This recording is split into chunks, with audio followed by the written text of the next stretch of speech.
All the engineers are checking all the roads, trying to get the roads back open. That is changing hourly. This is the carrot. Of course, you need a carrot for the nose. A real quick look at one of the notes. He was also loved by his faculty. If you think of all of the ways that we use water and then multiply that by a hospital. But I want to step to the side and show you some of the intensity of this fire this morning. Take a look at that tanker truck. That's what's on the back of that flatbed truck. Here's what we've been able to find out. A teen who was in DSS custody was placed in a hotel with a DSS worker.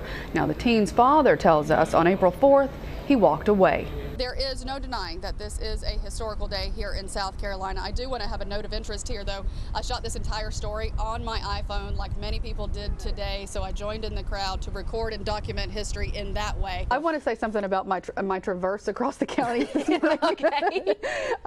One thing I did that if you're out you need to do, every time I saw a barricade, I turned around even though the road did not look like it was flooded. Sims Lake is now drained and has been since the days of the flood. When that dam gave way, all the water in the lake rushed downstream to the houses below. The grand jury statute did not specify human trafficking as something that they could investigate.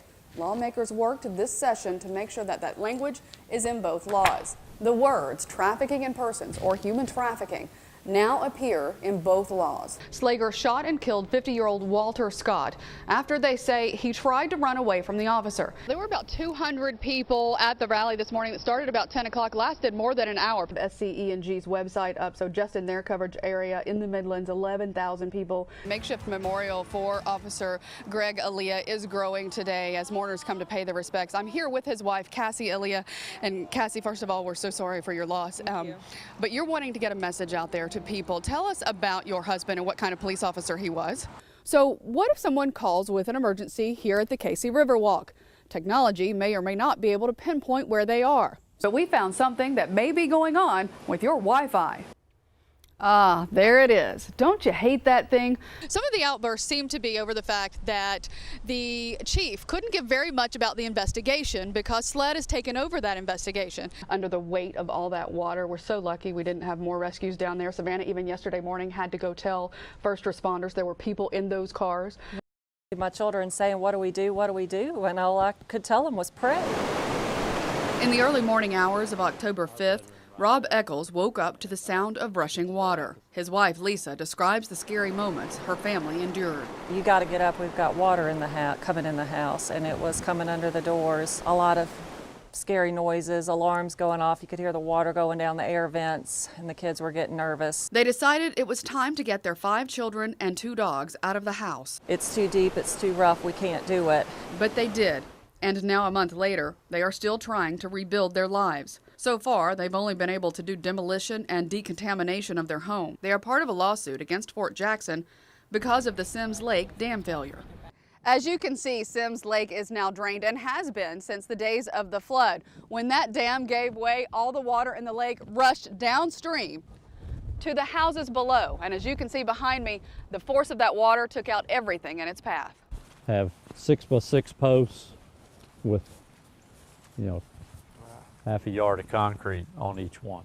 It took them 30 days to say that anything wrong happened in the fort. Attorney Pete Strom represents 25 clients who filed claim for the damages over a month ago, and so far have heard nothing from the fort on the claim.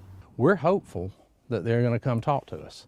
We hadn't heard a word. The Eccles, like many people affected by the flood, did not have flood insurance because they were not in a flood zone. It wouldn't have flooded but for the breach of the dams. This is not the 1,000-year flood issue. This is a failed dam issue that we're dealing with there. The dead fish everywhere, the lake water in the pool. By law, the fort, or federal government, has 6 months to respond to the claim. The way it should work is they get in touch with us and say, show us your estimates, your repairs, just like an insurance adjuster does. Fort Jackson has 7 dams listed in the National Inventory of Dams. And according to this report, all the storm water from around the fort drains into Sims Lake as well. Also, this technical report from 2010 analyzed problem areas, including undersized pipes, deficient stormwater structures, lack of basic maintenance, sinkholes, and poor grading for drainage. These issues create ponding, erosion, and safety concerns and prevent a fully functioning system. We have no word if those issues were ever fixed. That's the system failure that Strom contends caused his clients to lose their home and almost their lives. It's when they failed, that's what bam, bam, bam, devastation. And it's more than that community. So when you get over by Midlands Tech and out that way, then all of that's going to be a combination of the Gills Creek water, the Lake Catherine, Forest Lake, that chain of water, as well as the Fort Jackson water. We reached out to Fort Jackson and they sent us this comment. We understand and empathize with those adversely affected by the catastrophic flooding, which included Fort Jackson soldiers, civilian employees, and families. We are proud our close relationship with both the City of Columbia and Richland County allowed for Fort Jackson to provide an immediate emergency response during and in the immediate aftermath of this tragic event. Not one person from the fort has reached out to come into Kings Grant to say, we're sorry, here's a bottle of water, can we help carry all this stuff out of your house that's ruined? Meanwhile, the Eccles and the other families affected by the dam failure are left in limbo with the piled up, damaged remnants of their lives. My girls have none of their collections or clothes or shoes or security blankets or anything left. I just want to get some normalcy back for my family. Mary Sturgill, News 19 WLTX. Why are children in DSS custody sleeping in offices here in Richland County? Last year, the Legislative Audit Council released an in-depth report showing the shortcomings of the state's DSS system. After we broke the story of Richland County DSS housing kids in hotels, they changed their policy. Now Mary Sturgill has learned that children are sleeping in the Richland County DSS office. So I have a question. If we couldn't find placement, we'd have to sleep in here? Yeah. Like, where are we going to sleep at? A DSS worker shows a former foster child who's in the independent living program, Angelica Eastman, where children sleep when they sleep in the office. She says caseworkers have told her numerous times if they cannot find a placement for her, she will sleep in the office, but she has refused. For real? We make a pallet tonight? You ready to sleep up like this? Get away. The now 20-year-old was in foster care for 16 and a half years. She is now in the aftercare, or the independent living program, that is supposed to help foster children transition to independence. She says she lost her on-campus housing at Allen University after she says DSS did not pay a portion of her tuition.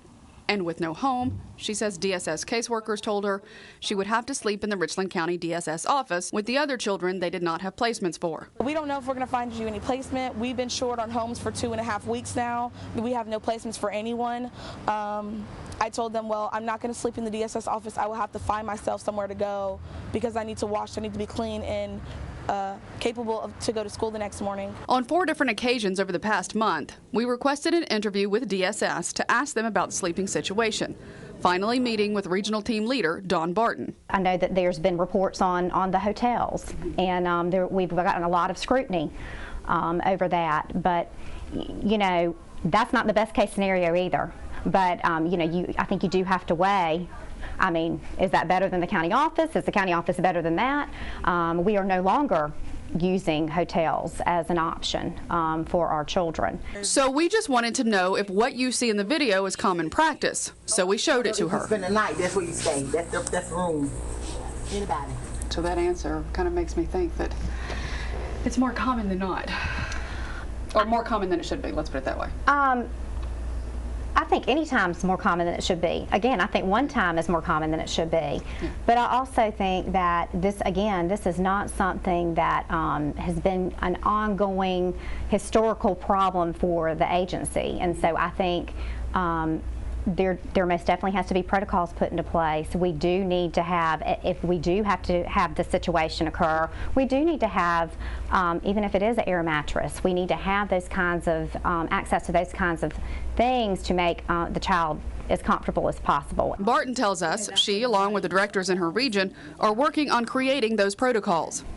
And included in would be just an area specialized if we are in that situation. I'll tell you, some of the county officers are just not equipped, frankly, to handle children sleeping there every night. Now we have purchased air mattresses and things that can be utilized in those type situations to make it a little bit more comfortable for the children.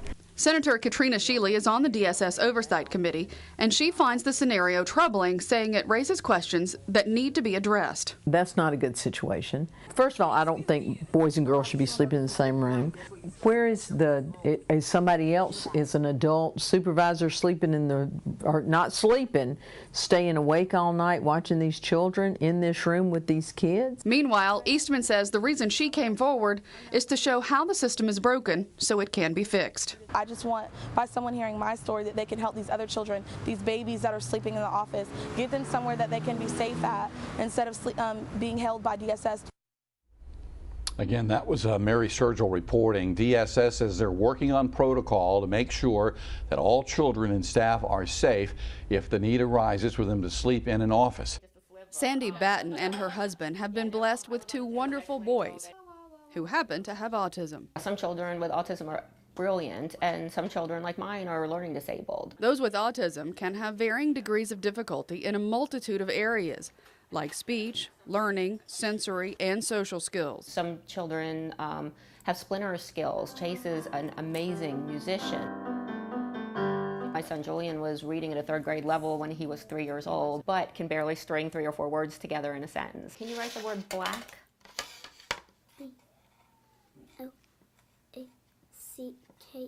That's fantastic. They may only have difficulty in 1 or 2 areas, or they could have difficulty in all areas. And no two are alike. If you've met one child with autism, you've met one child with autism. But one problem a 2012 study confirmed, and that many parents already knew, wandering by children with autism is common.